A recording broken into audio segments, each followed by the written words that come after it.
I think I'm about 18 pounds more than when I met him. That's a lot. And I'm smaller side.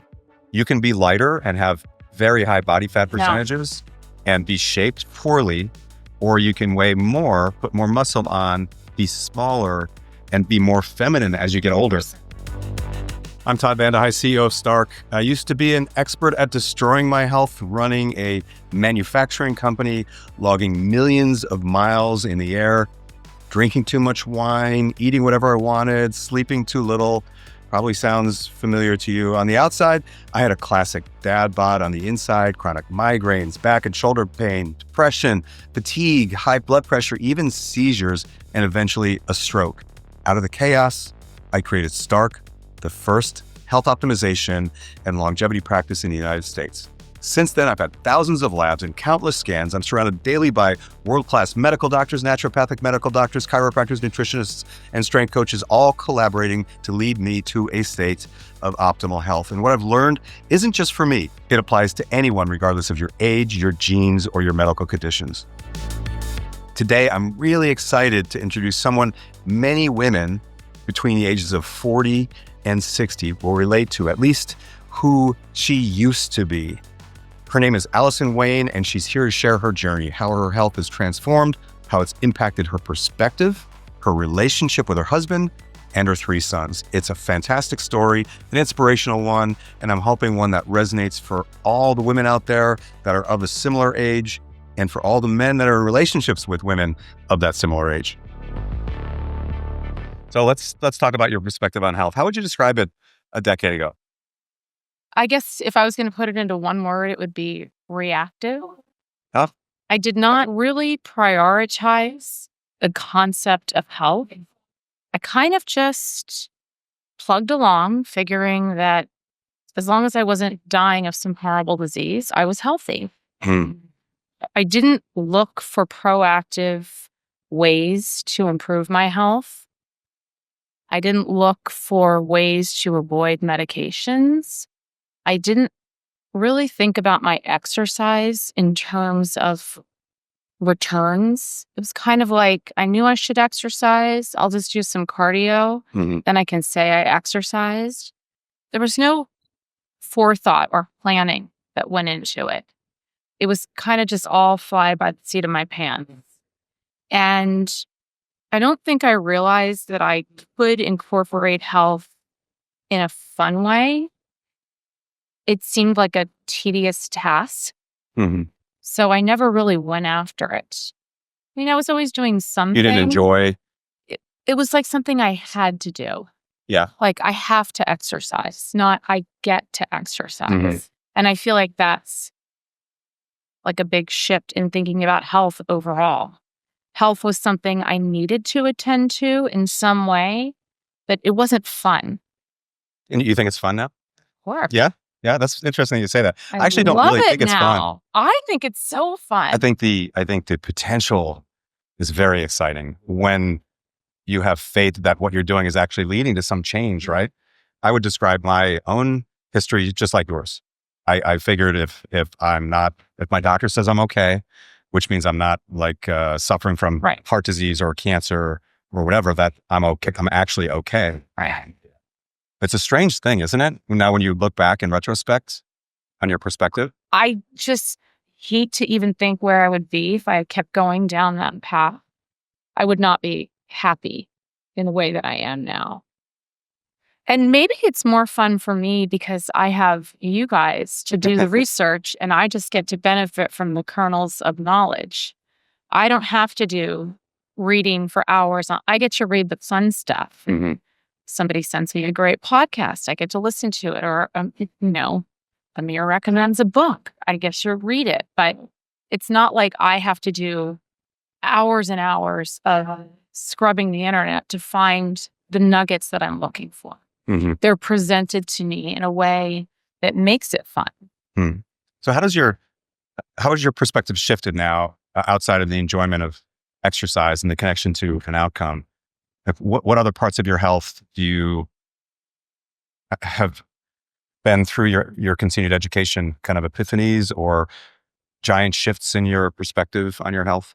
I think the biggest thing that I've learned in the last 3 years is that my effort determines the reward that I reap. Mm-hmm. I mean, it's so obvious that the amount of time and energy that I put into it directly reflects the results that I'm getting. I think I never realized before that you don't have to take a medication for every issue that arises. I never knew that there are 10 other ways to address an issue.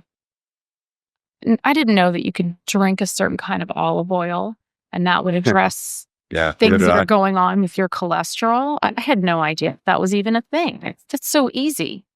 Why wouldn't I do that? I think, I mean, other than the enjoyment and other than getting the reward, I think I didn't realize how many components there were to making a healthy person. I mean, I know you know this because you present the Wheel of Health, but for me, without that, I didn't put the dots together that there's all these different components. I didn't realize that poor sleep was impacting my health. I didn't realize that, my stress level, my cortisol levels were impacting my health, or the number of steps that I was getting. So I've changed the way that I look at all these things. Each area is an opportunity to improve something. And when they're all working together, it's kind of amazing how good you can feel.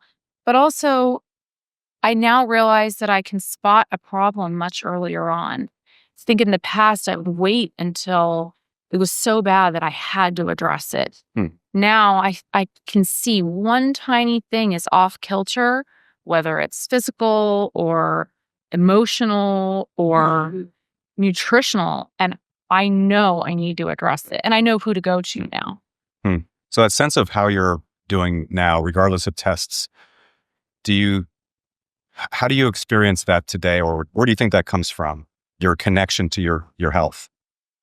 Well, I think surrounding myself with people at start that value this aspect of life has changed the way I view it. I was really nervous when I started. I hadn't been in a gym in many years. I felt like I was a little kid going to my first day of school and like I didn't know where the locker room was. You hide it well. I remember meeting you for the first time. I remember seeing one of the trainers was having her lunch and I was like, I don't really know where I'm supposed to go or what I'm supposed to do. But I think being in that environment changed things for me because I realized that there are people out there that also enjoy this. And so it became clear to me that this could be much more of a journey more than just about health and fitness. It's about so many other things. I think I mentioned this to you the other day that there's this community that comes with it. So all of that has impacted the way I see things. What are you in pursuit of now that you think you wouldn't have been in pursuit of in the past, based on your shift in perspective? I never used to feel like I had a desire to push my limit. It was scary. I just didn't do it. And now I see things that I thought I could never do and am now doing. I take on challenges in a different way. It's changed the whole way I see my life. I'm not as afraid about things. I know which things to be afraid of. It's not like afraid about things related to your health or just in general? In general. I think I'm much more tenacious about how I approach things. You seem like you've always been tenacious. Okay, maybe a little. But Stark has boosted my confidence in myself. Sometimes I'll be given an exercise and I'm like, in my head, I'm like, oh, it's going to be really hard. Let's see if I can do this. Maybe 3 years ago, I would have been really embarrassed if I flubbed it the first 3 or 4 times. Now I just know it's going to take me 3 or 4 times and then I'm going to nail it. I will get it. There's never been something maybe one thing that after a while I didn't finally figure out. And I'm able to laugh about the process of getting there. I think it's allowed me to be also to laugh at myself in different ways. Because sometimes you're doing something at the gym or I'll make a mistake in the way I realize I've been tracking something incorrectly for 3 weeks. And I'm like, oh, whoops, that was a big mistake. It's okay. it's part of the process. It's part of how I've learned as I've gone along. Mm-hmm.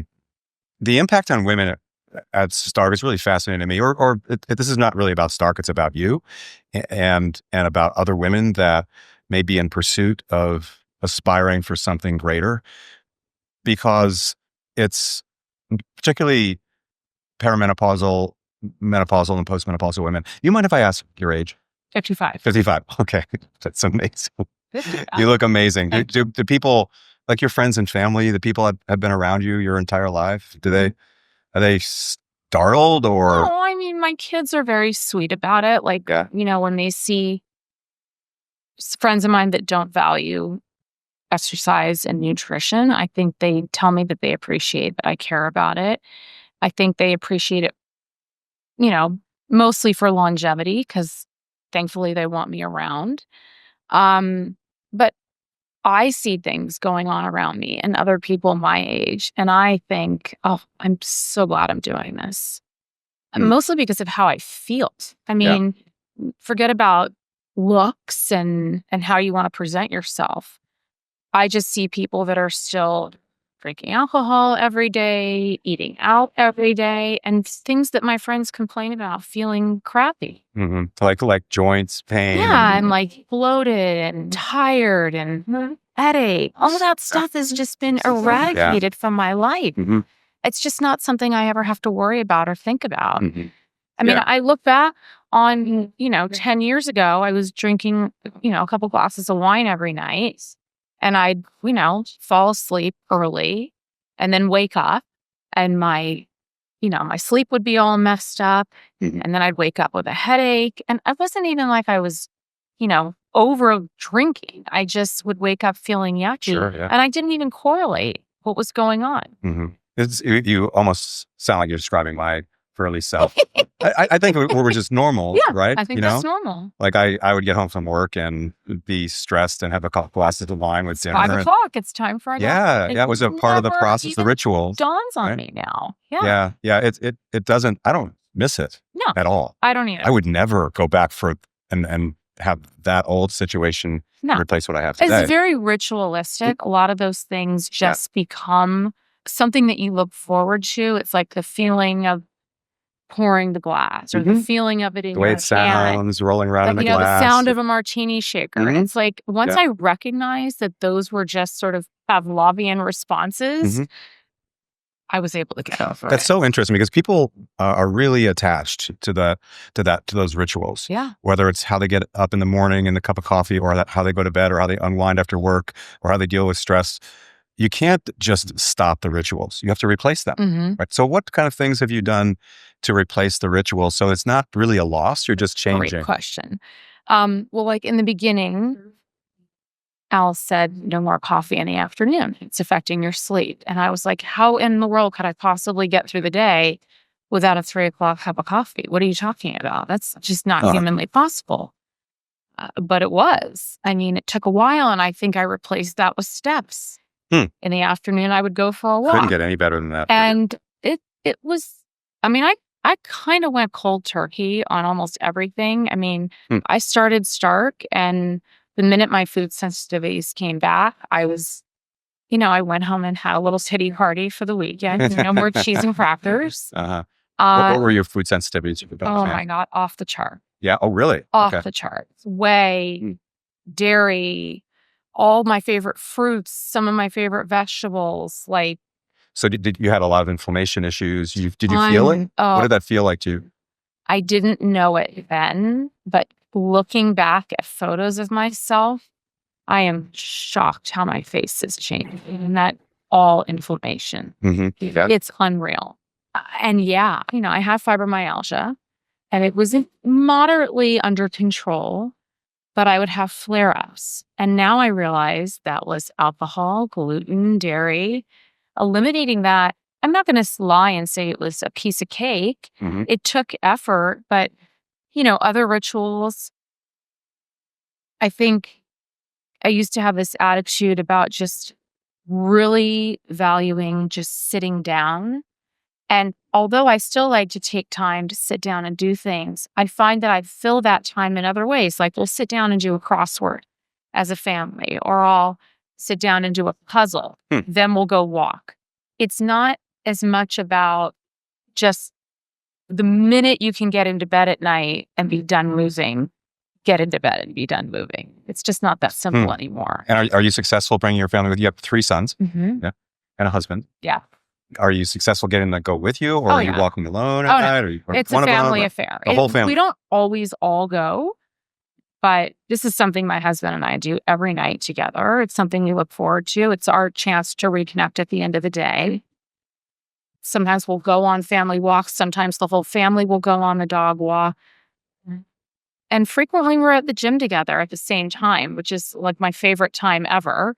I have one son that lives on the East Coast, and whenever he's home, he comes to the gym, and it's like so fun when the 5 of us are there and we can give each other a hard time and tease and encourage and challenge each other. So I feel like they've really embraced this sort of new outlook and lifestyle. They're way more active than they used to be. They were not athletic in school at all. And now they all play outside sports and love basketball, golf. I mean, this is a whole new thing. How do you see them interacting differently in social settings as compared to their previous selves? I'm talking about your kids now. Which are, how old is the youngest? 20, 23, and 26. Okay. Well, I'll take it piece by piece. So my oldest just finished Stark Naked, and I'm incredibly proud of him. Yeah, you should be. For doing everything that he did. He's made, I think, the most radical changes because, he left college drinking a lot, doing all the things that college students do. And he has really shifted his entire mindset, really the most in the last year since Stark Naked started. I mean, he really dialed in for it. He's not seeking drinking situation. He's not seeking staying up late. He's suddenly prioritizing his sleep and prioritizing things that are way more important than going out and partying. And it wasn't even like we made him. We just modeled the change, and he jumped in. I mean, he does have an incredible coach who has been an amazing role model for him. And he's surrounded by all these successful people who are doing what he's doing. I think my middle son, who lives far away, it took some time to get him set up where he is with something that mirrors what we were doing at Start here, but he's doing it. He's got a gym that he goes to. He texts me the steps to share them. He has meal delivery service. He talks about how much protein he got that day. He's in it. And he's far away, but he's still connected to the doctors at Start here. And my youngest one, I think, he was the one that I could never get off of soda. And it was like a battle. And it's just not even a question now. He's learned to research alternatives. If there's something that he really loves that he doesn't want to give up, he'll find a 10 times healthier way to get his fix of soda by drinking something more natural that's approved by the nutrition coach. So I think it's changed the way they look at everything that they do. Oh, I'm really happy to hear that. That's our purpose. Yeah. And I'm excited because your 3 boys will have friends, they'll have girlfriends, they'll maybe someday get married, have kids, and they're going to take these values, these nuggets that they've learned and spread them. That's the whole thesis behind Star. What's interesting is a common dynamic is that your husband came to us first. Yes, he did. And he wanted you to come with, but you did not want to go. So you can kind of talk through that dynamic a little bit. Dan was on his own health journey, and he was very overweight and not finding anything that really worked for him. He decided to make a change. I mean, he needed to. He was pre-diabetic and had heart condition. And I mean, he was like, I'm not going to make it if I don't do something. And thankfully, he did a bunch of research and kissed a few frogs before he found Stark. And came home and was raving about the whole setup, talking about you, talking about Amir, talking about everything he was doing. So excited to be a part of this. And I was watching him and not seeing him lose. And I was like, what's going on? And I'm thinking, Valid question. what is this place? Come on. Like, what are these macros things they're giving him? He's not even doing this. Then I started to realize, how can I expect him to fulfill his macros when I'm making lasagna and garlic bread for dinner? Like, that's not fair. Sounds delicious. What if am I can remember. thinking? Like, this is not, and telling him like those cookies in the pantry, those aren't for you. Yeah. Those are for the kids. You can't have that. I'm going to, give you a little hand smack if you try to take that. And this went on for several years. He didn't want to take his supplements. He thought it was dumb. He didn't want to go on testosterone therapy. He thought it was crazy. We were so conditioned to believe that Western medicine was the only way to do things. This is just what was drilled into my head. And I'll come back to why in a minute. But thankfully, he kept going and he kept bringing it up with me. And I was scared and I wasn't ready. And I think at the time I had done, I had gone runner for a while and swimming and Pilates, and I was doing beach body. And he was like, why don't you do this?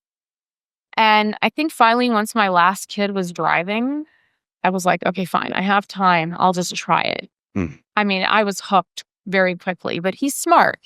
His theory was that if he brought me into the fold, he would do better because I would help hold him accountable. Yeah, that's so true. And it really, that's when the switch started to flip because I cleaned all that crap out of the house. I changed how we were approaching things collectively. And I wish I had taken pictures of our pantry every year over the years because you would die. I know what it looked like. You would die. I know exactly what it looks like. It looks like my old pantry. Chips. Yeah. Little bags of little mini Hostess muffins. Now my pantry is like biltong sticks, nuts, and stuff like that. So I think that I was just, maybe I was afraid to have to put the work in because when I was monitoring myself, if I wasn't feeling it, whatever, nobody's going to say anything. But once I was in, I realized I didn't really need anybody to monitor things. I just needed the right vehicle to get where I was going. And that's really what Stark was for me. We both know who the leader in the family is. Sorry, Dan. The boss. Yeah. It's so interesting how Dan got you to come in and then the rest of the family drafted behind you and how your presence within this ecosystem, and it could have been any ecosystem around the country that you believed in and you brought the entire rest of the family with you. It's the way it's supposed to work. But now it works in the other direction too. Me. Right? I look at Dan. He's made massive strides. He's wearing jeans that he's looking good. He hasn't worn since high school. And that is inspiring. That makes me want to work even harder. And for the kids, I feel like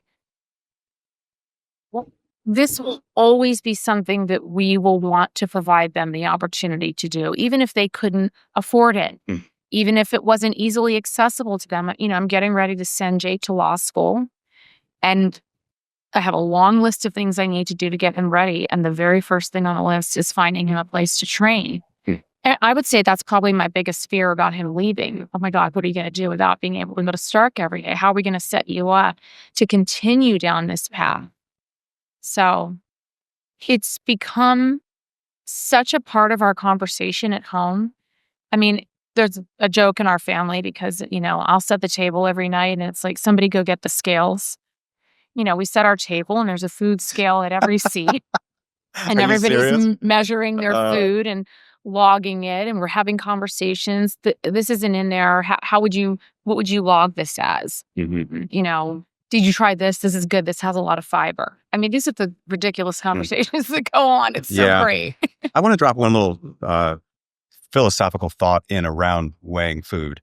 It was never necessary because we never had too much. Right. And that's the big problem. Right. Now that we have an abundance of food. Right. And we can eat whatever we want, paying attention to how much you eat of the foods and what you're eating is much more important as modern humans. I agree. I don't know how I don't do it 365 days No, a year, me either. but I do it in chunks, 1 or 2 weeks at a I time. do it as much as I can. Yeah. You kind of spot check. I'm willing to let go. Like if we go to dinner, I'm not going to, for an important social occasion, obviously I'm going to be able to eyeball what I'm getting. Yeah. But I know where I'm at for my protein for the day. If we're traveling, I know if I focus on protein really carefully for 2 meals and I have certain snacks that I brought with me, I will hit my protein for the day. I know which carbs to order. So, of course, there's exceptions to all of this. And that was a hard thing to learn too, because at first it was like, I've got to be 100% adherent to what I'm doing or I will fail.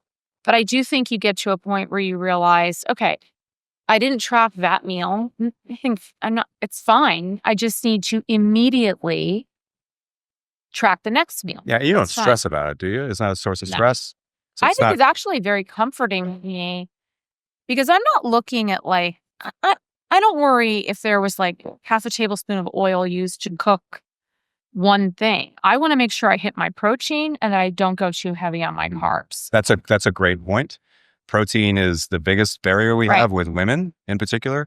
There's sort of like, it must be an emotional aversion. It's not a physiological one because we're designed to consume. I just don't think that women are modeled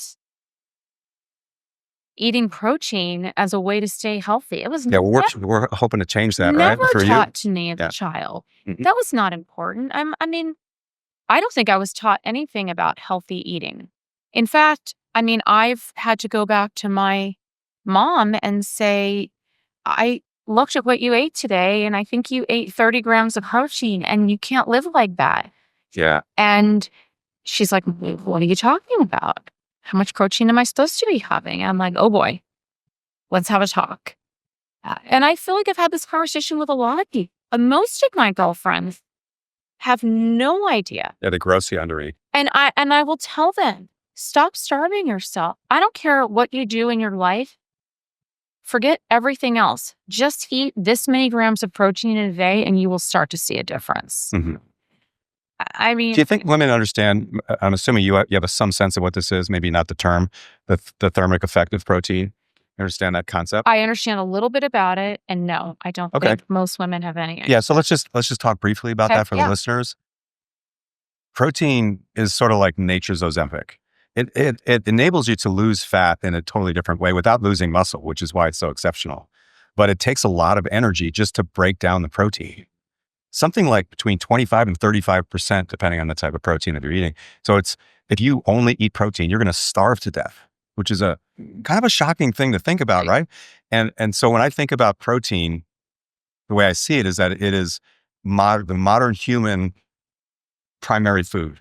It's not the primary food of our ancestors because they needed much more energy. They were moving a lot more. They were outside a lot more. We're much more sedentary. And because of that, you need to eat a lot more protein and less of other things. It's also very satiating, right? So when you eat a lot of protein, it's not like you have a giant insulin spike and you want to consume more, which enables you to continue down that road in terms of optimizing your body composition.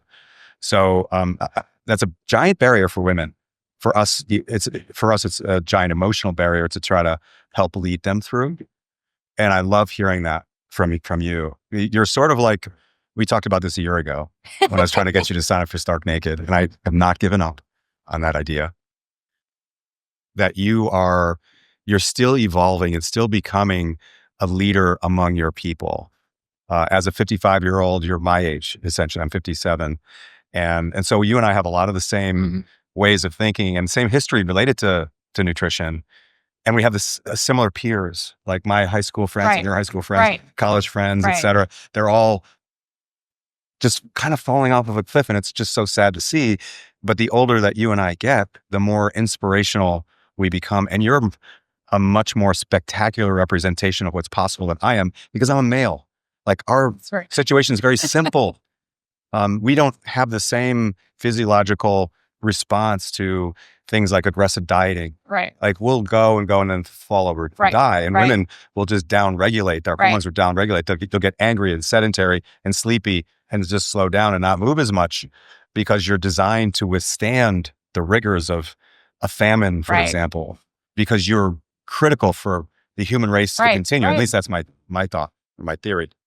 And I look back on like at when I met Dan and I think about how much I weighed and what size I was and what I focused on, like Mhm. the scale, scale, scale. I was maybe just shy of 20 pounds less than I am now and not healthy. You weighed Skinny 20 fat. pounds less then? And I Really? was a bigger size. And you were a bigger size. Okay. That is a huge point. Because it's what women definitely want is a smaller dress size, right?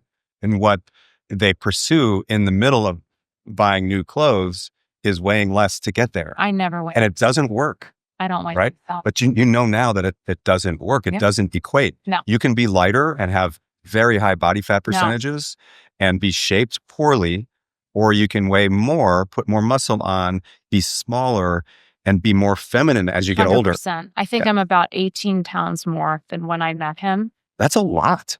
and I'm smaller size. That is a huge point. So And I let's feel so much better too. let's kind of talk about the wheel of health a little bit, Okay. and you can give me a sense of how you feel in each of the categories. So we're talking about body composition right Okay. now. So you're a smaller dress size.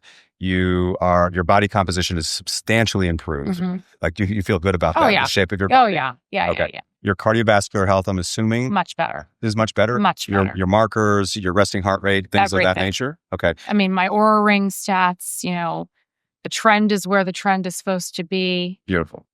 Huge difference. How about, this is one of my favorite questions for women. How about your strength? Oh, way stronger. Yeah. than I ever And we talked a little bit about how you feel about just being out there in the world. Yeah. And you feel stronger emotionally. I feel more resilient overall. I feel ready to take things on. I don't look at something and say, I can't do that. It's just like, how am I going to do that? Yeah. I see this with successful women inside of the Stark ecosystem and women around the country as well.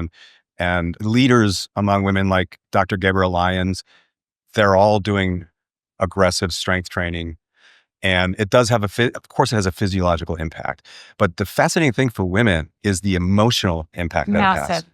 To just feel like you can bounce back physically translates directly into how you see yourself. And I think it affects your relationships. Like the fact that you are leading your family, I think in a small way, probably stems from you just being physically stronger Mhm. and having a greater sense of Interesting. confidence. Maybe, yeah. Yeah. I mean, this is just my theory, but I'm Yeah. paying close attention to how people respond in our facilities. And when I see a woman, a young woman, an older woman do a pull-up for the first time, Mhm. I mean, it almost looks like they're going to burst into tears. They're Yeah. so excited. Or a heavy deadlift. Yeah.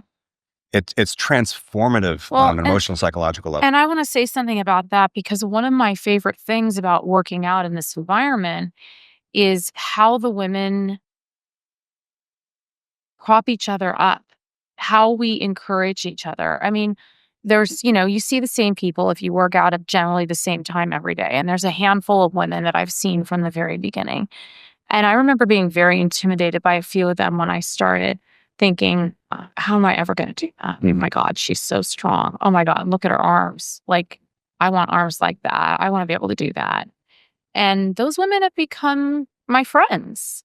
And we compliment each other. We tease each other. We applaud each other when we hit a PR. And those are the women that I'm drawn to. Those are the women that I want to surround myself with. It's pretty cool. Yeah, that is cool. I mean, that's definitely a female thing as well. Like you all are support structures for each other, and men are sometimes wrongly so trying to make it alone. So it's fun to see you all interacting and getting stronger because that strength is so transformative. For men, it's important too. Like your son, I've seen your son do really heavy deadlifts, and the look on his face and the bell gets so rung. That's exciting too. But it's not like the impact that it has on women. Women are fascinating to me, and I also am attracted to women because I'm heterosexual, and I think you're far more beautiful and just interesting physiologically. You're so much more complex and you're able to reproduce humans. It just absolutely blows my mind. And that adds so much complexity to your health solutions. Right. And so I'm excited as I see more and more women pass through our system and come out the other end as they were designed to be, rather than what modern medicine has created in the system. And menopause is a fascinating part of your journey. And so many women are afraid of going on hormone replacement therapy.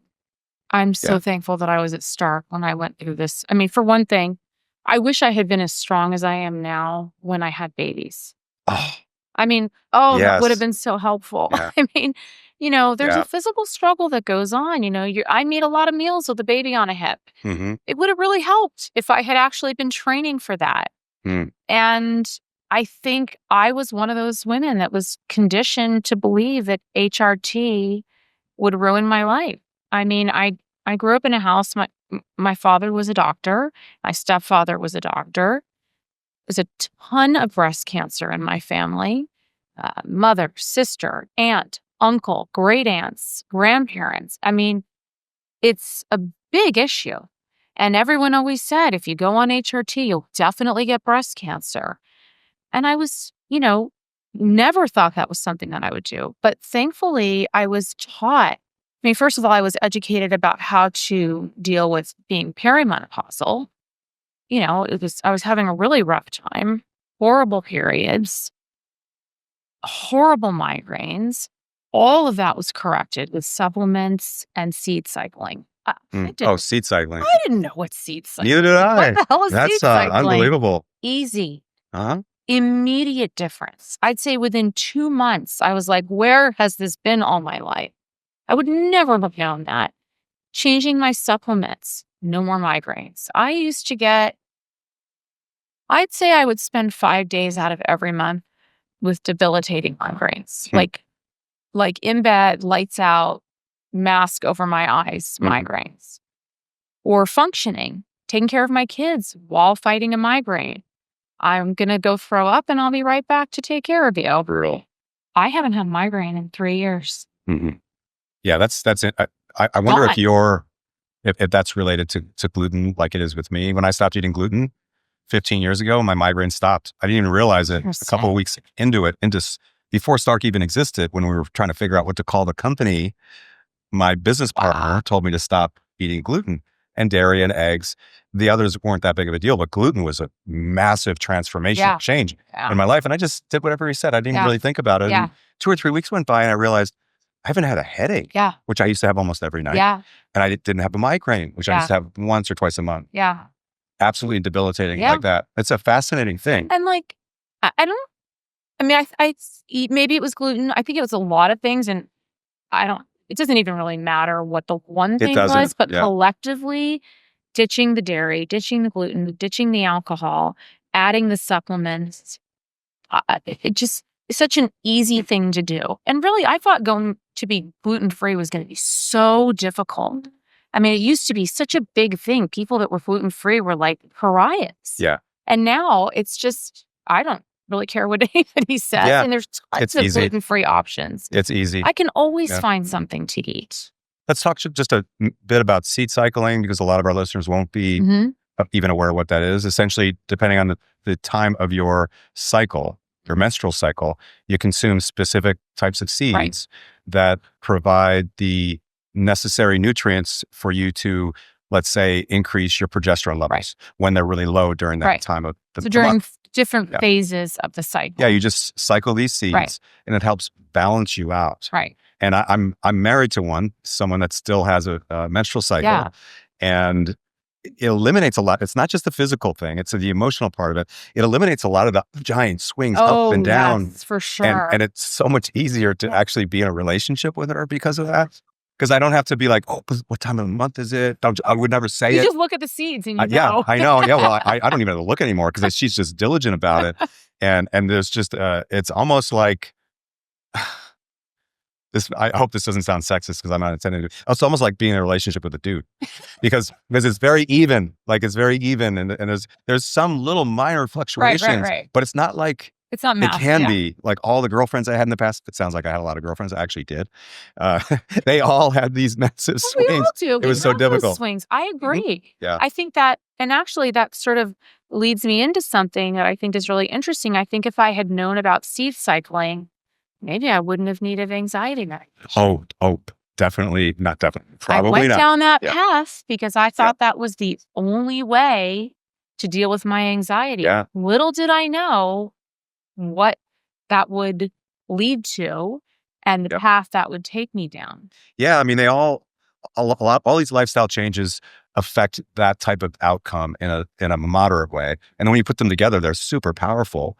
HRT, hormone replacement therapy as well, has a big impact on mental well-being, whether it's depression or anxiety that you're struggling with. Generally, you're prescribed a med for that, whether it's an SSRI or something for anxiety. And those drugs themselves can then create or recreate mental well-being issues. And those create metabolic issues. And the metabolic issues can create mental well-being issues. And the meds go up. Yeah. And that creates worse metabolic issues. It's this vicious cycle. Yeah. It's terrible. Well, and getting off of my anxiety medication was definitely easier because I was on HRT. Mm-hmm. But, we had talked about it for a while. And, I didn't know half of what I know now about what would be involved in. When I went on anxiety medication, I was stressed out 40-something, I guess I was in my 30s. And I was had so much anxiety. And I had 3 little kids and I'm running around like a chicken with my head cut off. And I wasn't sleeping and I thought it was all anxiety. Here's a pill. Yeah. Okay. I didn't know that was never intended to be a 20-year solution. Mm-hmm. And, going off of that may have been one of the hardest things I've ever done in my life, but I'm really glad I did it. Yeah. Yeah. We hear the same thing about coming off of SSRIs. It's I think they call it the dark nights or something. It's rough. Yeah. But having done it, I've said to Alice and the other doctors, like, if you have other students that are considering weaning off of their medication, give them my phone number. I will tell them exactly what I went through and because I almost gave up. There was a day where I remember calling and saying, Alice, I don't know if I can do this. Like I might be done. And she sent me a podcast. Oh, good. She's good at that. A really great podcast. Yeah. It was a Joe. It's good that you actually listened. It was a Joe Rogan, Kelly Brogan podcast. Okay. And she talked about how, this is like, and Alice told me this too. It's like a cocaine addict going off cocaine. Your body just doesn't know what to do. And that podcast got me through that last week. And that was the turning point. And then I started to feel better. But I had to cancel every social engagement that I had for 3 weeks. Oh, wow. And just kind of dive into my own misery and just push through. I worked out in tears a few times just because I felt so crappy, but I knew I would feel better at the end of the workout. Mm-hmm. But emotionally, I was just so drained. And thankfully, my trainer's amazing and he stuck with me. And I got through that and I was like, oh, I'm totally fine now. Mm-hmm. I don't ever miss it. Well, I'm glad that you were able to get through that. That certainly enabled you to experience enhanced mental well-being, which helps your metabolism. And muscle gain. I think the reason that we started this in the first place was there was a concern that, I was having a harder time putting on lean mass because of those medications. Mm-hmm. Yeah, huge issue for women. Yeah. It's a giant struggle. I think that my daughters, they're young. My youngest is 19 and the other one's about to turn 24. And they understand the critical nature of trying to just add a little bit of muscle every year as they get older. But that's a foreign concept to most women. They're just not, it's not even on their radar, right? At least maybe not the older ones. I agree. The young ones, hopefully, maybe. I have this hope that springs from, how there are changes over time with body shapes. Yep. And some of it's with men, but most of it's with women. Yeah. Yeah. Like the really, really skinny 80s style. Yeah. And today, younger women, a lot of them they want bigger butts. Yeah. Which I remember when that was. And thick thighs. I remember when that was a new thing, back. like 15 years ago. And I was like, Booties are I don't back. get it. Like, why do you want thicker thighs and a big butt? It's better honestly, than sun in. Yeah. Or baby oil in the sun. Yeah. No, So I'm that's hoping very that true. trend sticks. Yeah. Because you've maybe heard me talk about this. If muscle is the longevity organ and you're in a great space, you're improving upon that every year, which is exceptional. The booty is the longevity muscle group. Yep. And it's something that most people don't really think about it. We intuitively know it as humans. Like men look at a round bubble butt on a female and they're like, that's youth. Yeah. I'm attractive, right? We don't process it. We don't think about it. We just think, ooh, she's hot. Right. And but where does that come from? Like a flat stomach, also attractive for both men and women. Right. Where does that come from? Like, why are we automatically attracted? That's absence of disease is the flat stomach. Health.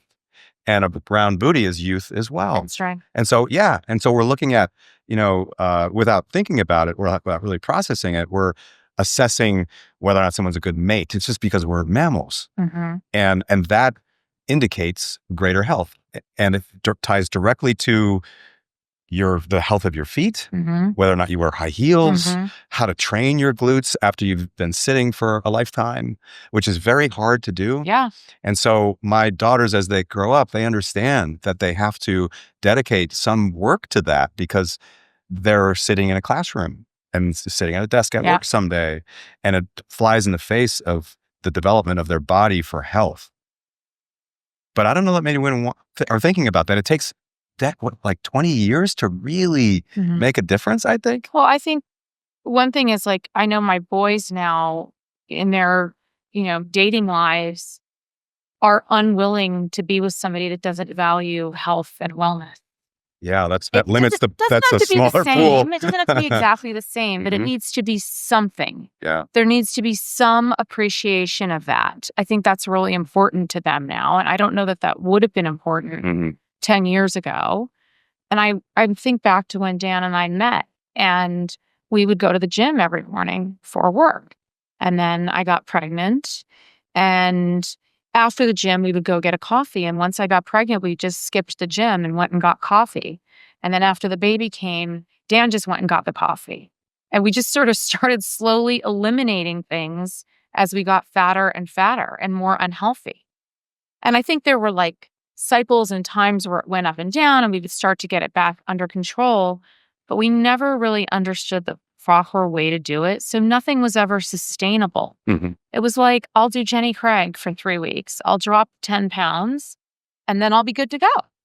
Yeah. I mean, it's understandable. I mean, it's so it confusing. works. You'll lose a little bit of weight, but you'll put it right back on. You're not stronger. You haven't done anything I don't ever worry about bone density.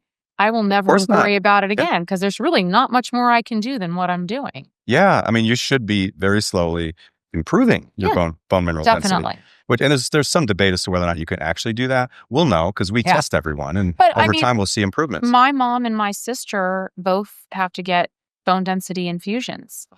And I've tried to explain, you could lift weights. You could solve this problem in another way. And neither of them are willing to do it. Lift weights and protein. They just those aren't. two things go together and boom, you come out the other end. There's no understanding. Now, I do have some friends that are like, tell me what you're doing. Show me a little bit about what you're doing. But not everybody can afford to do everything. I mean, I recognize that we're very fortunate that we can afford to do some of the things that we're doing. I mean, there's definitely, we are privileged like that. But there are ways to do this at every level. You just have to find what they are. Yeah, there are. I mean, walking is nearly free. Yeah, exactly. You have to eat. So if you stop going to Starbucks and you buy grass-fed beef instead, maybe you're spending the same on groceries as you did previously if you include dining out and little tiny treats here and there. Right. Like there are ways to do it. It's really not. The fundamental things outside of strength training are really affordable to almost everyone. Everyone is eating. They're just spending their money on the wrong types of foods. Let's talk about So we talked about strength. We talked a little bit about sarcopenia, which is the gradual decline of muscle mass, which you do not have. Let's talk about insulin sensitivity. I'm assuming your blood glucose levels are fantastic, Right. Yeah. right?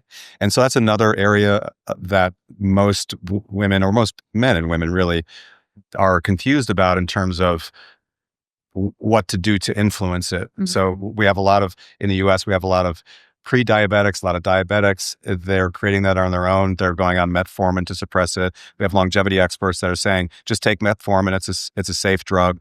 It will lower your blood sugar. But what you did is you increased your muscle mass substantially.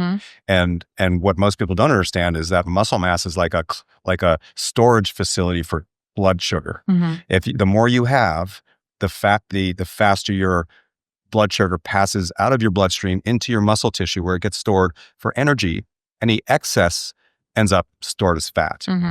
Excess on top of that can circulate in your bloodstream for a long period of time. So we always see people putting on muscle, and we see an inverse effect on fasted glucose.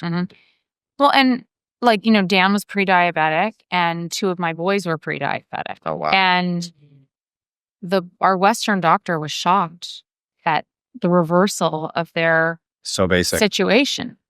I mean, it was like, oh, what's going on? I don't think he still really understands that much about what we're doing, but like, he sees the success. But even the choices for carbohydrates that the kids make are so different than they used to be. I mean, we go through like 7 pounds of sweet potatoes a week in our house. That's awesome. I love that. I mean, it's insane. But everyone knows what the choices are that they should be going for. Yeah. Massive difference, massive impact in health and longevity, and the experience of life too. I mean, when you don't have excessively high fasted glucose, there's no more crashing. Yeah. You're like, oh, that's a great point. You and I, different ways of spending our days when we were, let's say, in our mid-30s. You were taking care of kids, and I was working in an office. I'm sure you remember having lunch and being able to hardly keep your eyes open at like 2 p.m. And that's gone. I was suffering through meetings and just like nodding my head, but so was everybody else around me. So we were all kind of sleepy, and that goes away when you eat the way we need to eat within our modern lifestyle, or within the boundaries of the way we live as modern humans. Even your cycle of sleep throughout the day, my natural cycle used to be like up till 1. If I would have been, not taking care of little kids, sleep till 10. Yeah. Now it's like clockwork. It's 9:30. Oh, it's time for bed. And it's no big deal. I don't object to getting in bed that early. I like it. I have a better routine. And I know that I've finished eating by a certain time so that I'm not digesting food while I'm sleeping. I can also see, for instance, if we had a late dinner for some reason, or if there was an event or something, I could totally tell you before I get in bed, I already know how it's going to affect my stats that night. And so I would rather go to bed a little bit hungry than sate that hunger and be kept up all night because I'm digesting food. I never would have thought about that. Yeah. I mean, we have so much access to information today. Most of our listeners have something like an Oura Ring or an Apple Watch or a Whoop that enables them to kind of get a sense of that. The interesting thing is that if you take a fasted glucometer and use it in conjunction with one of those sleep trackers, the information is really fascinating. Ooh, wow. Because you see, like, I ate a bunch of white rice before I went to bed one night, just as a test. And I had the continuous glucometer on my shoulder. Oh, I bet that was and my lit Oura up Ring. like a Christmas tree. Oh, it was a disaster. It was a total disaster. My sleep was just all messed up. And the continuous glucometer read a giant spike within, 5 minutes or less of eating the white rice, and it stayed really elevated for a long period of time and then crashed. And then I woke up at that crash. Interestingly, this isn't the greatest test in the world, but the next day I ate a bunch of full fat ice cream, and it didn't have the same impact. Oh, in the name of an experiment? In the name of an experiment, of course. Yeah, it wasn't because I love it. It wasn't because I love ice cream. Just checking. But it had an entirely different effect because the fat slowed down the digestion, which is fascinating. And then the third night, a steak And it had even a greater impact in suppressing that blood sugar spike and the impact on that must have been your best night's sleep. That was the best night's sleep, by far. Of course. Yeah. So what we do affects us, and that's that giant disconnect between where we are today and the traditional medical system, where we're sort of like just floating through life and crossing our fingers, knowing that at some point something bad's going to happen. We have to get surgery or go on a drug. Well, it's really not that way. And I go back to what I said at the very beginning. You asked me about, how to sum up the difference between how I viewed health. And I said reactive. And I think that's really the big difference. The biggest difference of how I approach things and what I've learned about medicine is that there's a place for Western medicine. I still value that place. And there's been times when we've really needed it. And I'm glad that we've had it. But there's so much that we can do approaching things proactively that will help avoid the need for Western medicine. And, another example would be like, Dan has one full tear and one partial tear rotator cuff. He's working on pull-ups and doing chest press, and he was told he needed surgery, and he could have gone that route. But we're going a different route, and it's been good. That's awesome. I love it. And Owen has a torn ACL, not a full tear, a partial. Rehabbing it at the gym, still doing all the things he loves. I didn't even know that was a possibility. And so much of that, yes, it's the chiros and the mobility. It's also the nutrition. It's also the supplements. It's so many other things that are enabling them to continue functioning. Right. There's this synergistic impact. Yeah. And you saw me go through two major things. And that is what saved me. Yeah. So going back to the wheel, we talked about hormones, which is just not just sex hormones. That's all fantastic. Insulin for you is fantastic as well. And everything's kind of getting better over time, which is the way it should be as we get healthier and healthier and healthier. We don't really know how good it can actually be, which I find one of the most exciting parts of our journey. I'm assuming you don't have liver function issues because you have so many other things that are going really well. So your detoxification pathways are great. I'm assuming you don't have gut health issues. Sometimes, actually Alison and I just had a conversation about that this week. Like sometimes I'll have some type of issue and I think we've kind of figured it out. Like I think I developed an allergy to one of the shakes I was drinking. Oh, that's interesting. But I was able to figure it out. And I actually messaged and said, I think this might be the problem. And so she's like, okay, make this change and let's see what happens. And I'm like, oh, I'm better. Yeah, periodically we have some issues. But when there's one thing, it's easy to pick it out. It is. Where there's not 30 things going on. I know it's not what I'm eating. I know it's not that I'm drinking alcohol. I know it's not that I'm dehydrated.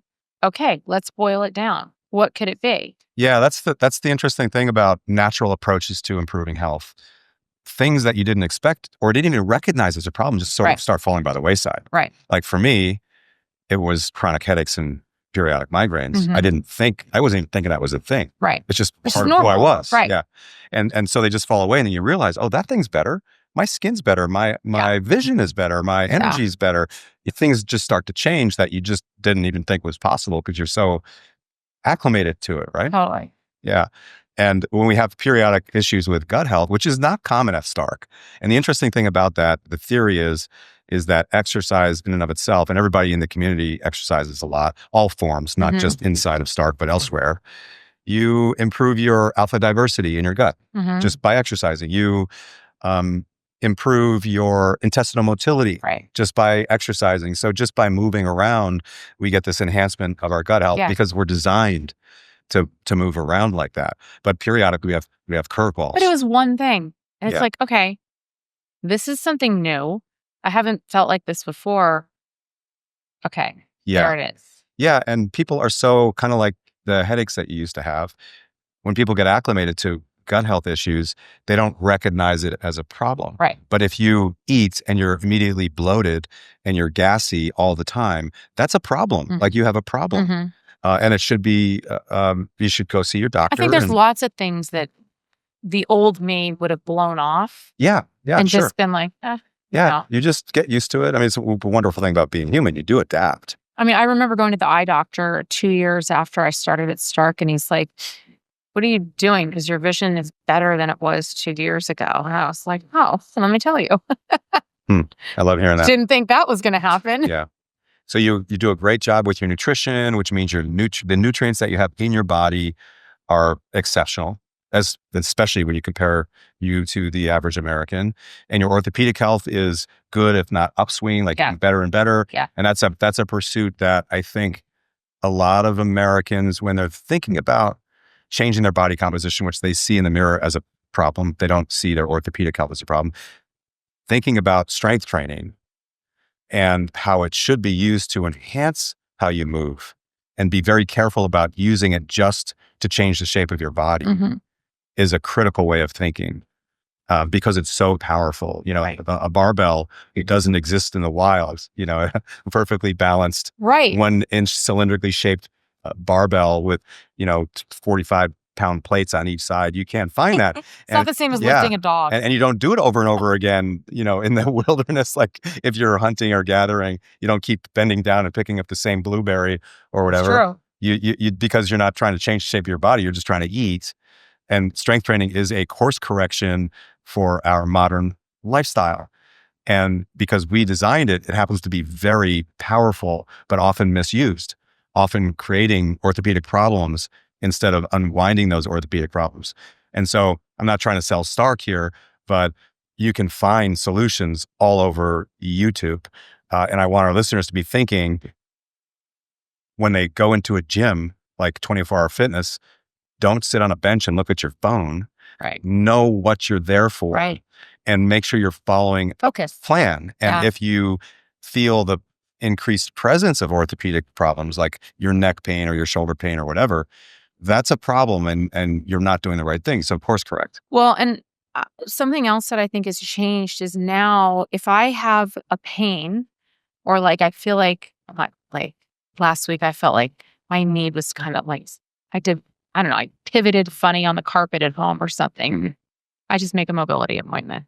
It'll be hammered out in a Absolutely, week. Not a big deal. Yeah. Before I would have gone months and months down a road of just saying, and I listen to my friends all the time, "Oh, my neck, oh, my neck, oh, my neck." What are you doing about it? Yeah. Nothing. Yeah. Well, you've learned to listen to your body. Yeah. Most people don't listen to their bodies. We're trained by the Western medical system to not really. I agree with that. But if you listen and you're like, something hurts, whether it's a headache or neck pain or something like that, your body's saying something's wrong. There's a reason. There's something wrong. I never used to care about the reason. I just wanted to make the pain go away. Now I want to find out. Like if I'm struggling in a certain movement, I'll video it and send it to the chiro team and say, why am I getting hung up at this point in my pull-up? What am I doing? Why is my left scap doing this and not my right? And can we address it? And then they meet and they talk about it, and they've got a whole plan going, and we're on it. Yeah. It's like you're managing your health so that you're dealing with one thing at a time. Yeah, it's amazing. That's the idea in increased health span, is to make sure you don't have multifactorial issues that all come at you at once. They're just one little thing at a time, and you just kind of deal with it, sand it down a little bit. It's nice and smooth, and you move along through life. And you have another little problem, and you deal with that. It's like what at the end of my broken foot, and I threw the boot in the trash, and I was like, next problem. Yeah, there's no. I think it seems like you're at this stage where you're pursuing optimization, not dealing with issues that come up. In that pursuit, sometimes you have problems, but mostly you're just trying to improve. Sometimes you step on a rock. Yeah, and I think sometimes you do. And I think that's an exciting way to look at your health, to wonder what's possible. Like, what can I actually accomplish next? And to be on that end of health is where I would love all of our listeners to be, where they're pursuing improvement, not trying to escape or get away from some state of sickness. Right. Yeah. Well, thank you so much for sharing all of this. I really appreciate it.